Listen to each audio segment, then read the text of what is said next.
प्रिय छात्रों, यह प्रश्न अति महत्वपूर्ण है, वेरी इम्पोर्टेंट है। और प्रिय छात्रों, यह जो वीडियो है हमने दोबारा बनाया है।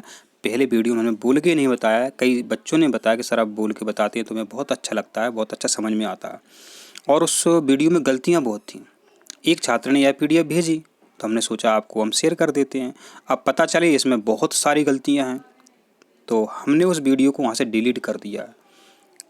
देखो, और कोई उसको डिलीट नहीं करता, क्योंकि उसको कुछ पैसे भी मिलते हैं, माना कि देखने के 1 पैसे 2 पैसे मिलते हैं एक बार वीडियो देखने के, तो कोई भी उसको डिलीट नहीं करता। लेकिन हमें पैसों से कोई मतलब नहीं है, चाहे 1 पैसे का हमारा नुकसान हो चाहे 2 पैसे का नुकसान हो।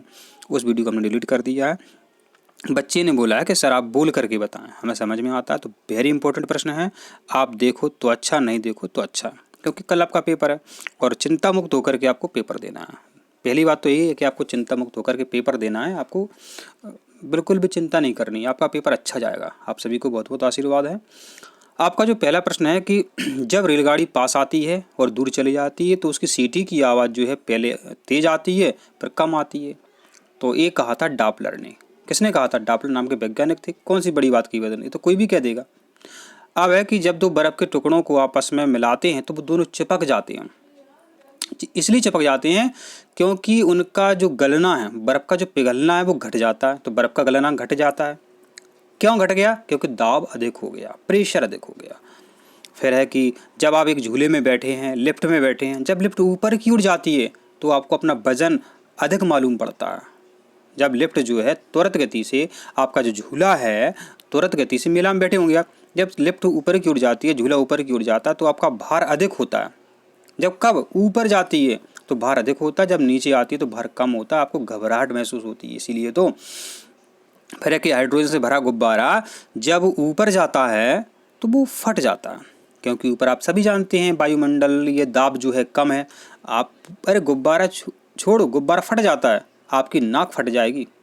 कैसे? आप 100 लोगों को एवरेस्ट पर्वत पर ले जाओ, आपके अंदर भी एक तरह का खून भरा हुआ धमनियों में, सिराओं में, वो बाहर निकलने लगता है नाक के द्वारा, नाक बहने लगती है। गर्मियों में भी वायु दाब कम हो जाता है। आपने देखा होगा कई गर्मियों में कई लोगों की नाक फूट जाती है। अब है बच्चों कि माध्यम में तापमान के में वृद्धि हो जाती है तो प्रकाश की गति पर क्या प्रभाव पड़ता है? तो तापमान कितना भी अधिक हो जाए, कम हो जाए, तो प्रकाश की गति पर कुछ प्रभाव नहीं पड़ता है। जो उसकी जो गति है 3 × 10⁸ मीटर प्रति सेकंड वही रहती है। लेकिन आवाज़ पर, ध्वनि पर प्रभाव पड़ता है। अभी अभी सर्दियाँ चल रही हैं तो बहुत दूर की आवाज़ सुनाई देती है, तो आर्द्रता का प्रभाव है जो पड़ता है। आर्द्रता ज़्यादा होने पर ध्वनि की गति बढ़ती है, ध्वनि दूर से सुनाई देती है। रडार का उपयोग जो है जहाज़ों में करते हैं, वायुयानों में करते हैं। जो पानी के जहाज़ होते हैं उनकी बात कर रहे हैं, पानी के जहाज़ हैं, वायुयान हैं, ठीक है, उनकी दिशा पता करने में, अब वो खो जाएं तो ढूंढने में इसका उपयोग रडार, इसके लिए रडार का उपयोग करते हैं। ठीक है, तो इसको अपन सोनार भी कहते हैं। ठीक है, आपने सुना होगा, देखा होगा, एक चैप्टर भी है कक्षा 9 में, सोनार का उपयोग क्या है। ठीक है, तो रडार का उपयोग पता चल गया। और कहते नहीं है रडार पे हो तुम, तो पहचानने का काम हो गया, मैंने ढूंढने का काम हो गया। और समय का मात्रक कौन है?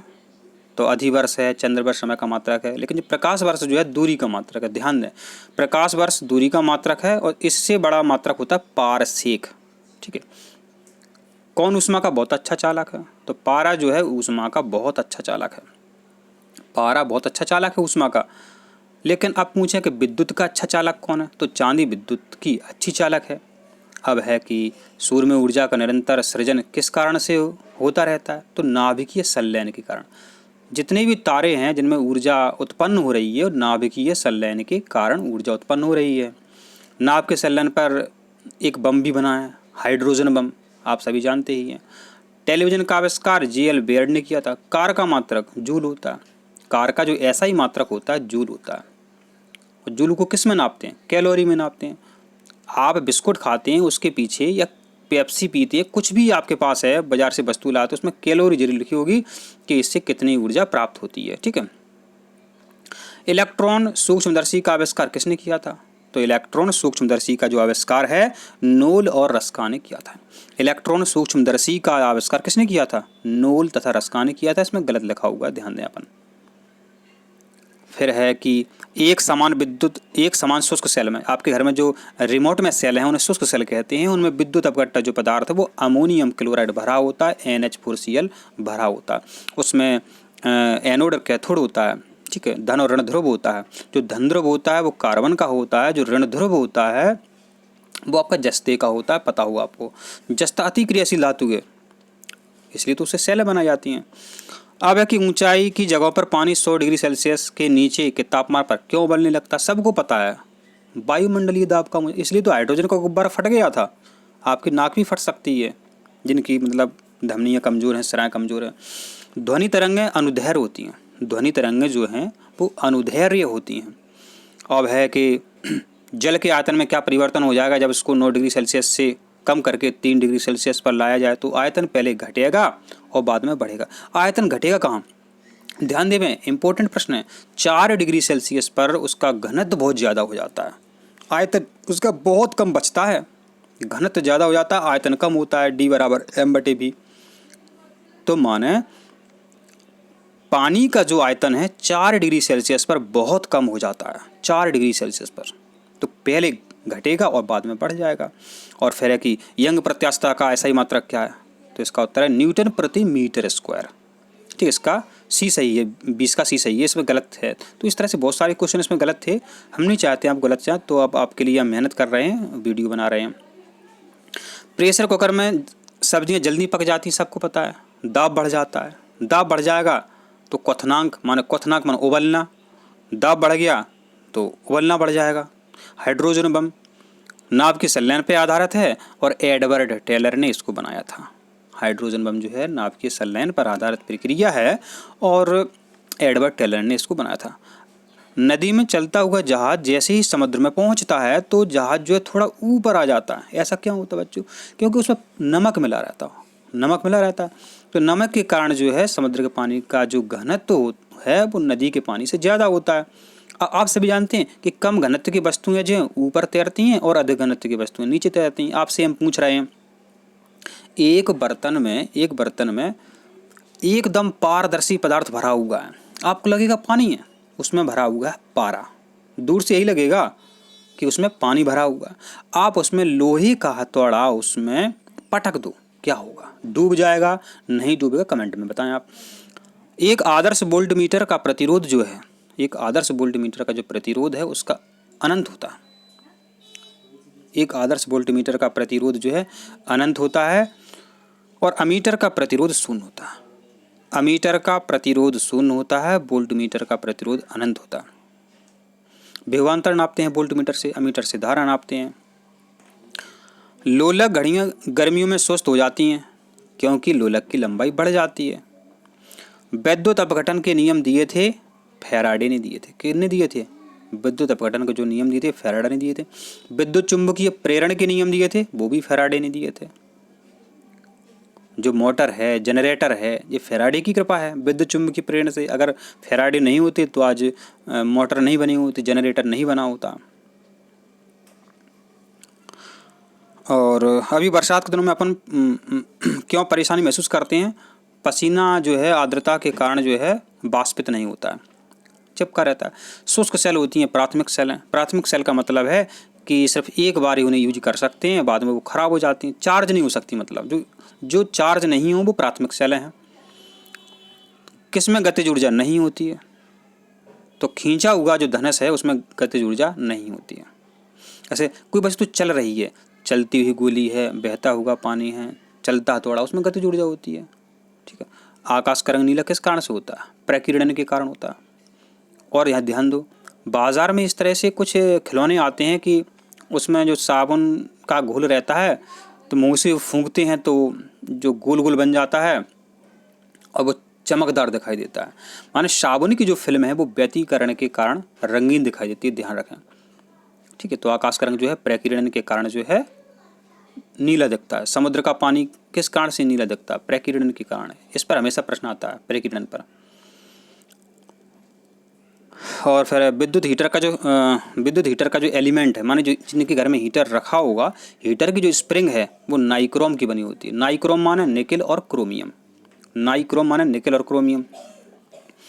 पराश्रव्य ध्वनि तरंगों की जो आवृत्ति है 20,000 हर्ट्ज से अधिक होती है। दूध से क्रीम निकालने में अपकेंद्रीय बल का अपमाना बाहर होना, दूध से क्रीम बाहर कर रहे और अपमाना होता है बाहर करना। ये हिंदी वाले टीचर ने आपको समझाया तो आपको हर विषय सरल लगेगा। तो दूध से क्रीम निकालते हैं अपकेंद्रीय बल से। न्यूट्रॉन की खोज की थी जेम्स चैडविक ने। न्यूट्रॉन पर शून्य आवेश कहते हैं, शून्य आवेश होता है, जीरो कहें जीरो आवेश होता है। विभवांतर का मात्रक क्या है? वोल्ट। विभवांतर का मात्रक क्या है? वोल्ट, और वोल्टमीटर से नापते हैं। आवेश का मात्रक क्या है? कूलम है, ये आप सभी जानते हैं, आप तो होशियार हो। ऊष्मागतिकी का प्रथम नियम ये नहीं है। हाँ, परमाणु के नाभिक में क्या होता है? परमाणु के नाभिक में प्रोटॉन न्यूट्रॉन होते हैं, इलेक्ट्रॉन जो है वृत्तीय कक्षाओं में चक्कर लगाते हैं। विद्युत मोटर काय पे काम करती है? फैराडे के नियम पे काम करती है। आकाशीय पिंडों का अध्ययन करते हैं, क्या कहते हैं? एस्ट्रोफिजिक्स कहते हैं। विद्युत का अच्छा चालक चांदी होता है। हाँ, दूरदृष्टि दोष के निवारण के लिए किसका उपयोग करते हैं? दूरदृष्टि के लिए उत्तल, निकट, अवतल। निकट में करते हैं अवतल लेंस का उपयोग। निकट दृष्टि दोष हो जाए किसी को तो अवतल लेंस का काम में लेते हैं, और दूर दृष्टि दोष में उत्तल लेंस काम लेते हैं। हमने कहा कि दूर से उत्तर, तो अभी कोरोना चल रहा था तो बच्चों को हमने ऐसे ही समझाया था, वो उत्तर देते थे, पास में आ जाते थे। हमने कहा दूर से उत्तर दो, तो वो बच्चों को आज तक याद है कि दूर दृष्टि दोष में उत्तल लेंस काम में लेते हैं। ठीक है। कास्मिक किरणों की खोज की थी विक्टर हेस ने। आयरिस का क्या काम है? आपकी आँख में, आपकी देखो आँखें हैं, उसमें आयरिस होता है। अब आयरिस का काम है कि आँख में आने वाले प्रकाश की मात्रा को नियंत्रित करता है। आइरिस, आई माने आँख। ध्यान दें तो प्रश्न में ही उत्तर रहता है 80% प्रश्न में। अब टाइम नहीं है, नहीं तो आपको बहुत जल्दी सब समझा देते। आई माने आँख, रिस, तो आई माने आना, आँख में आई का आई, प्रकाश की मात्रा आई। ठीक है, तो जो आइरिस है क्या करता है? प्रकाश की मात्रा को नियंत्रित करता है। अगला प्रश्न है, एम्पियर विद्युत धारा का मात्रक है। सोनार का उपयोग बात कर रहे थे, सोनार का उपयोग करते हैं नौ संचालक। नौ संचालक माने नाव के जो चलाने वाले होते हैं नौ संचालक। ठीक है, रडार के द्वारा वो ढूंढ लेते हैं। कार की जो बैटरी होती है, ट्रैक्टर की बैटरी है, मोटरसाइकिल की बैटरी है, अब तो सूखी आने लगी मोटरसाइकिल की, वैसे पहले आती थी। तो ट्रैक्टर की बैटरी है, ट्रक की बैटरी है, इन्वर्टर की बैटरी है। ठीक है, इनमें सल्फ्यूरिक अम्ल भरा रहता है, इसको रसायनों का राजा इसलिए तो बोलते हैं। जब कोई दो मुँह दिखने वाले अपने दर्पण हैं आमने सामने रखे हुए हैं, तो अपने जो प्रतिबिंब दिखेंगे वो अनंत दिखेंगे। इंपॉर्टेंट है, अनंत दिखेंगे। ठीक है, ठंड के दिनों में ठंडे आने वाली हैं। हम ठंड के दिनों में क्या है, कपड़े हम गर्म रखते हैं, क्योंकि ऐसे कपड़े पहनते हैं कि अपने शरीर के अंदर जो ऊष्मा उत्पन्न हो रही है, अपना जो 37 डिग्री सेल्सियस तापक्रम है, जो ऊष्मा बाहर निकल रही है, तो वो बाहर ना निकल पाए तो कपड़े उसको रोक देते हैं। गुरुत्वाकर्षण नियमों के आविष्कारक कौन? तो न्यूटन ने गुरुत्वाकर्षण के नियमों की खोज की थी। इंपॉर्टेंट, इससे प्रश्न हमेशा बनता है, देख लेना आपके पास जो भी प्रश्न हो। तो गुरुत्वाकर्षण के नियमों की खोज न्यूटन ने की थी। न्यूटन क्या हुआ, एक बार बैठे थे पेड़ के नीचे, और क्या हुआ उस समय वो पढ़ते थे, तो उनके जो यूनिवर्सिटी थी, विश्वविद्यालय था, शायद यूनिवर्सिटी या स्कूल था, तो उस प्लेग फैल गया था उस समय। तो छुट्टी हुई थी 1 साल की उनके लिए, तो एक पेड़ के नीचे बैठे थे। सेब एकदम नीचे आकर के गिरा उनके सिर पे। उन्होंने कहा नीचे ही क्यों गिरा, आसमान में क्यों नहीं गया? तो उन्होंने ऐसे गुरुत्वाकर्षण न्यूटन, तो